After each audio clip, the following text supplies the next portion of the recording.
আসসালামু আলাইকুম। Hasna easy recipe channel থেকে আপনাদেরকে আমার ছাদ বাগানের কিছু দৃশ্য দেখাবো আজকে। আজকে আমি আর আমার বোন মিলে ছাদ বাগান থেকে জামরুল ফল এবং বিভিন্ন শাক তুললাম এবং মাটির চুলায় সে শাক রান্না করলাম। আপনারা দেখতে থাকুন।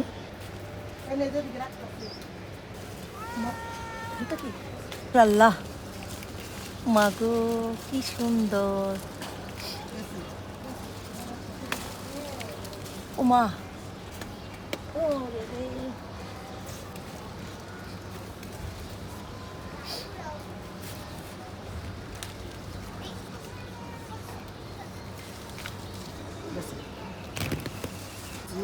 নিচে পড়ে যেতেছে। ও মা, সব তো পড়ে যেতেছে দি।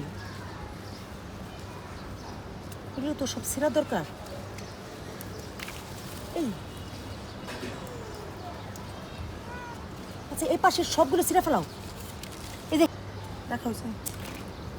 আমার বোনের শখ হয়েছে হাতে জামরুল নিয়ে ভিডিও করবে, তো সেই মানে ওর হাতে আমি জামরুল দিলাম আর ও ভিডিও করতেছে। মানে বৃষ্টি না হওয়ার কারণে জামরুলগুলি হয়ে গেছে, ঝুরঝুর হয়ে গেছে, মানে গাছ থেকে অনায়াসে পড়ে যেতেছে। মানে এত মজাদার জামরুল।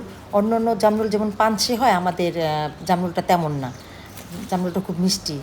আর এই যে ছাদে প্রচুর পুঁই শাক হয়েছে, মিষ্টি কুমড়ের ডগা, এগুলো দিয়ে চিংড়ি মাছ দিয়ে এই মাটির চুলায় রান্না করলাম। মানে মাটির চুলার পুঁই শাক, মানে ভ্যারাইটিস শাক রান্না করলাম। আর এর স্বাদটা অতুলনীয় হয়েছে। এটা লাল ডাঁটার শাক। আজকে ডাঁটাটা একবার গোড়ায় থেকে তুলি না, এটাকে কাইটে কেটে তুলছি, কারণ গোড়া দিয়ে আবার নতুন শাক গজাবে। এই যে ছোট্ট একটা কাঁচামরিচ গাছ, কিন্তু প্রচুর কাঁচামরিচ হয়েছে।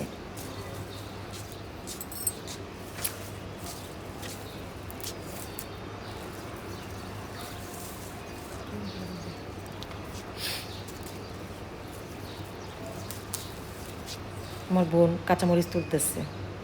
এত শাক হয়েছে যে এই শাক রান্না করে বাড়ির সবাইকে দিচ্ছি।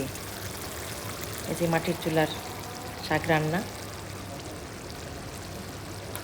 তো আমার ভিডিও যদি ভালো লাগে তাহলে অবশ্যই লাইক কমেন্ট শেয়ার করতে ভুল করবেন না।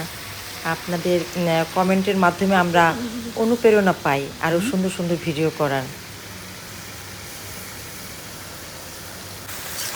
আজকে ভাবছিলাম যে ভাবিকে ডাকবো না, ভাবি ব্যস্ত মানুষ। হ্যাঁ, একজন ব্যবসায়ী। তো হঠাৎ করে ভাবি ঠিকই হাজির হয়ে গেল। তো যাক, ভালোই হয়েছে।